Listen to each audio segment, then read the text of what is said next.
Stephen A. Grift keeps on grifting.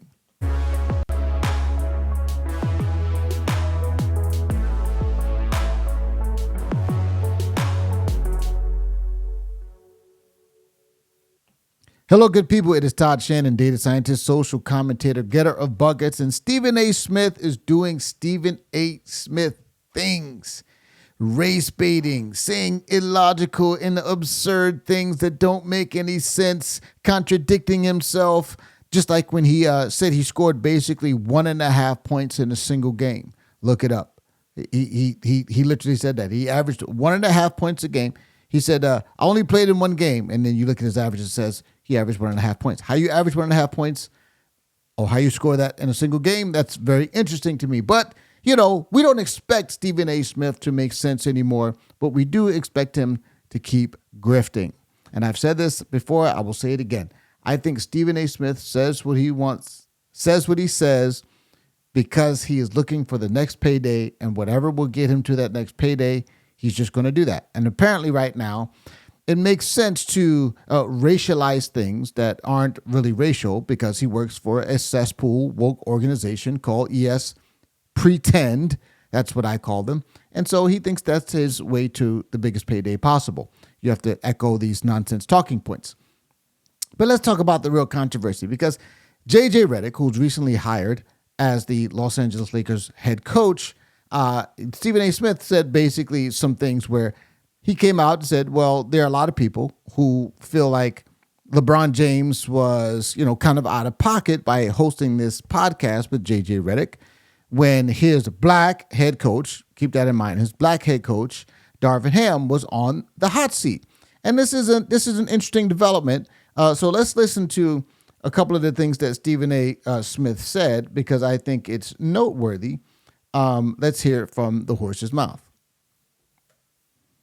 Black coaches called the black commentator to complain about a black superstar doing a podcast while his black head coach was on the hot seat before he ultimately lost the damn job.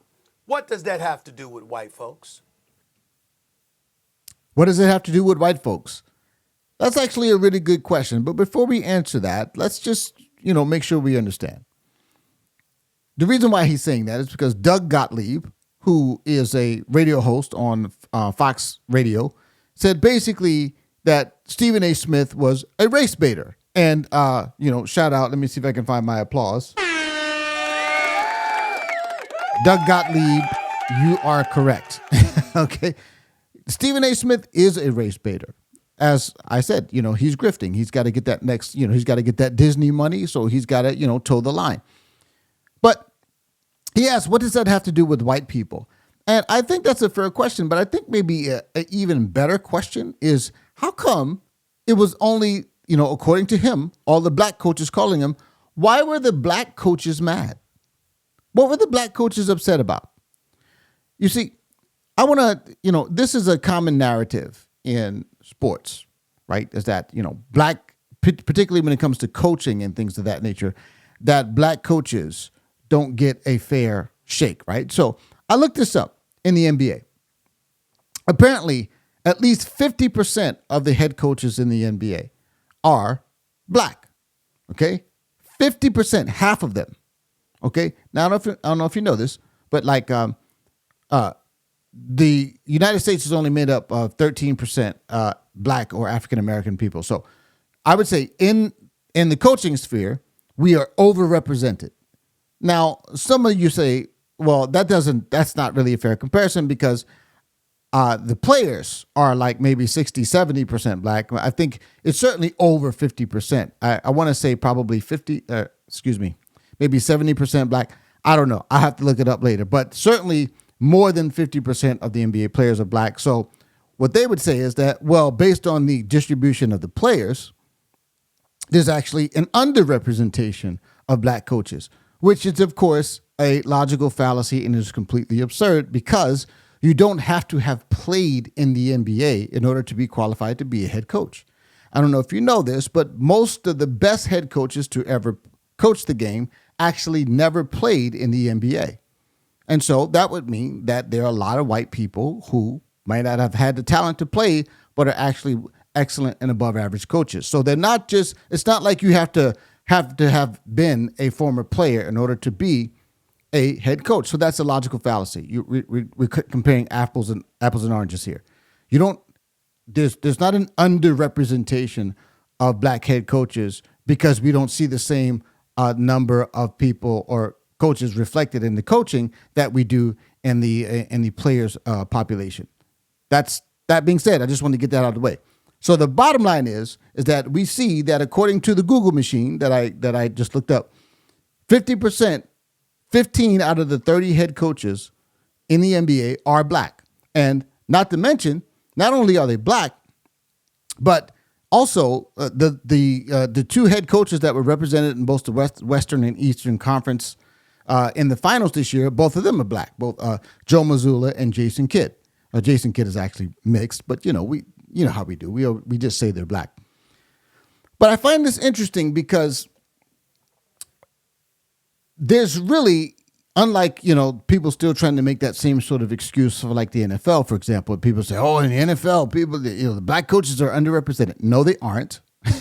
No, they aren't. Again, you don't have to have played in the NFL to be an NFL coach. And there is many more white people in this nation than there are black people. So we should have no expectation that there would be, the same amount of people reflected in the population as the players' population in the coaching scenarios.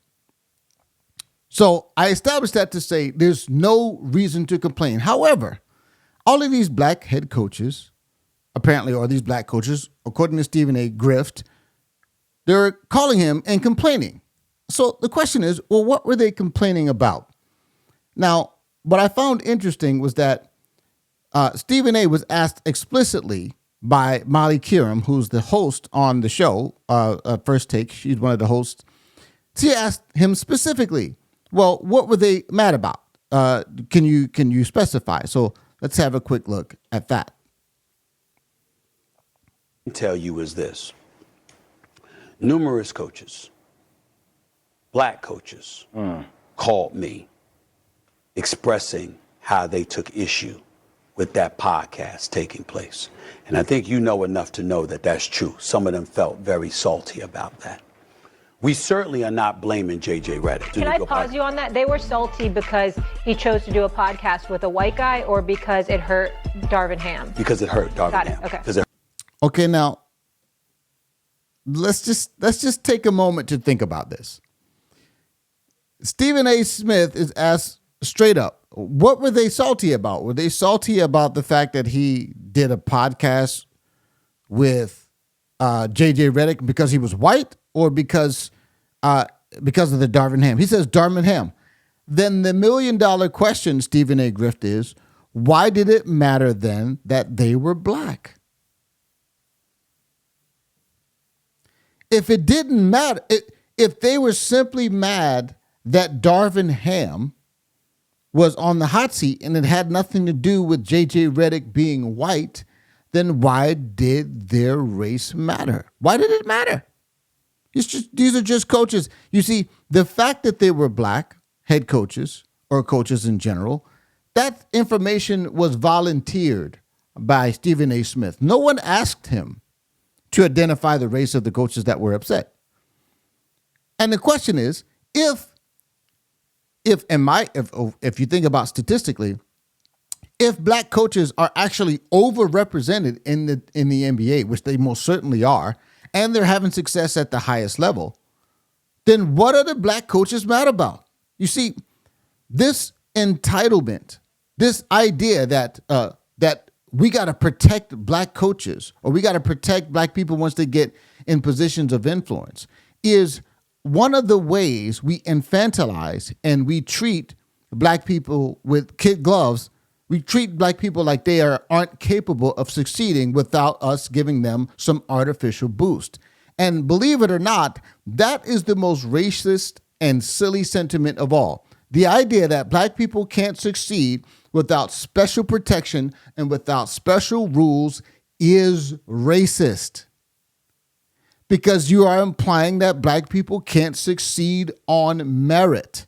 And this is the great irony of all of these things. I heard somebody say, and I can't remember who this quotation is properly attributed to, and I'm paraphrasing or something to this effect. It said, it's not when they hire you that they know that you know that they're treating you the same. It's when they fire you that you know they're treating you the same. You know, there's a similar sentiment where they say, you know, you can tell who has the power based on who you can and cannot criticize.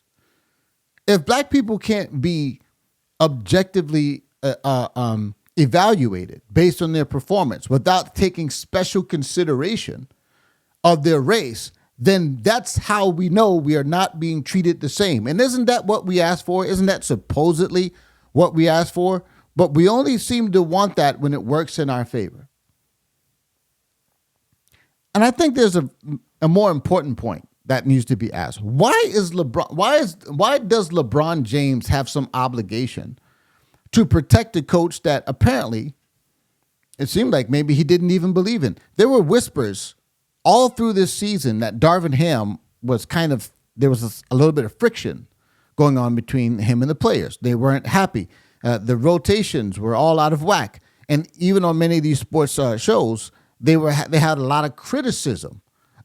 Matter of fact, a show that I watch a lot, not First Things First. Yeah, it actually is First Things First. Too many first things in these talk shows. So there's First Take and then there's First Things First with Nick Wright, Chris Broussard, Kevin Wilde. That's on Fox's network. All Nick Wright did all year long was talk about how Darvin Ham was not a good head coach. So now, if someone says, and Nick Wright is white, by the way, if someone says he's not a great head coach and he gets fired because he's not a great head coach, why are we trying to protect mediocrity because the guy's black? Why are we doing that? It's an interesting question, and one that Stephen A. Smith doesn't actually answer. But he contradicts himself. He says, "Oh no, they were only mad. They were only mad because Darvin Ham didn't get, Darvin Ham wasn't being protected by LeBron James. If Darvin Ham was white, would they have felt that way? Obviously not. So Stephen A. Smith, being irrational and illogical, tried to pretend like it wasn't about race, and obviously it was. And this is the whole thing with race baiting. Now, I want to get you to the final situation, because you can't apparently have a conversation about race at all in this country without talking about Donald Trump, okay? I mean, Donald Trump is, there again, he's the great Rorschach test, the great test of your mind, because when you look at Donald Trump, whatever you see is really probably a reflection of what's going on inside versus who Donald Trump is. And apparently Stephen A. Grift, I mentioned it the other day when he did this, rant on Caitlin Clark, talking about how she's successful because she's white, and he invoked the name of Donald J. Trump out of nowhere, pulling that name out of thin air when it was completely asinine. And Doug Gottlieb actually mentioned that, hey, Stephen A. Smith is a race baiter, and he also invoked the fact that, they do the same thing when they talk about Donald J. Trump, that, people try to blame things on Donald J. Trump by saying that he is stoking the fires of white nationalism, and it's all nonsense. Stephen A. Smith, one of the worst offenders of that. So Stephen A. had something to say to Doug Gottlieb about that, and he mentioned a certain situation in Charlottesville, West Virginia, that I found fascinating. Doug Gottlieb just compared my saying that black coaches who have called me had a problem with the podcast. But Doug Gottlieb is comparing that and equating that to Donald Trump and white nationalists.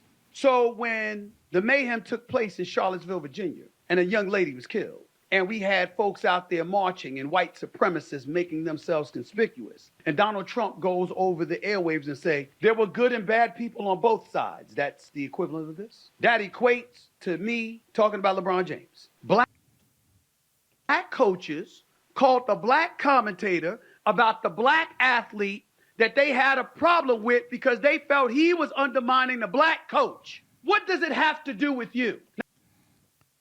All right. So several issues there. First of all, he just contradicted what he said on First Take, because he just lied when Molly Kiram asked him, hey, was it about the fact that J.J. Redick was white? Or was it about the fact that Darvin Ham wasn't being protected. He said it was about Darvin Ham.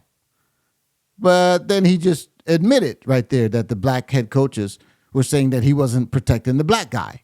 So it was about the fact that J.J. Redick was white, because presumably if J.J. Redick was black and they got rid of Darvin Ham, a black coach, and replaced him with a J.J. Redick, who would in that case be a black coach, then would they still have been upset? It doesn't seem like they would. But, of course, going back to the original situation, or the original point that I played that clip, which is that he mentioned Charlottesville and the good people on both sides. And I have to say, I gotta give you a little Curb Your Enthusiasm. Because I have to play that music when someone acts like a clown, right? Because it's incredible to me that 6 years after Charlottesville, that this stupid and ridiculous lie of Donald Trump saying there's good people on both sides, that it still has life. It's absolutely incredible to me. So I want you to listen to what Donald J. Trump said 6 years ago. Was it 6 years ago? Yeah, 6 years ago, talking about the Charlottesville situation. He did not say the neo-Nazis were very fine people. That's a lie. But what do you expect from Stephen A. Grift? You're changing history, you're changing culture, and you had people, and I'm not talking about the neo-Nazis and the white nationalists, because they should be condemned totally. But you had many people in that group other than neo-Nazis and white nationalists, okay? Let's just run that back just in case you missed it. And the white nationalists, so you know what? It's fine. You're changing history, you're changing culture, and you had people, and I'm not talking about the neo-Nazis and the white nationalists. What is he not talking about? The neo-Nazis and the white nationalists. Why is he not talking about them? Let's see. What do you got to say, Don? Because they should be condemned totally. Because they should be condemned totally. Now, once again, as was with everything that comes to race and Donald Trump, all the mainstream media does is lie, and Stephen A. Grift is no exception. So in summary, Stephen A. Grift is a race baiter. He is, I don't, what's the, there's a term that this one guy that I watched that he uses, twerking it up. Stephen A. Grift is out here twerking it up for Disney and the cesspool of wokeness that they are, because he thinks so long as he echoes these woke talking points, they're going to pay him more money. And Stephen A. Smith is in a contract negotiation with ESPN, and I'm going to keep it 100. I hope he doesn't get his money, because I don't respect what he's doing and how he's going about it. But to make a long story short, I think Stephen A. Smith is wrong about this. And the whole idea that in this day and age, in the NBA, where black coaches are overrepresented, there's no reason why we need to protect mediocre black coaches from being fired. And LeBron James had no obligation to do that. But I would like to know, what do you think? Let me know in the comments. Do you think I'm tripping? Do you think that that Mr. J.J. Redick should, had every right to do that podcast with LeBron, and that LeBron did nothing wrong? Or do you think, the black coaches had they had a point here? Let me know in the comment section. I appreciate you guys. Until next time, God bless you.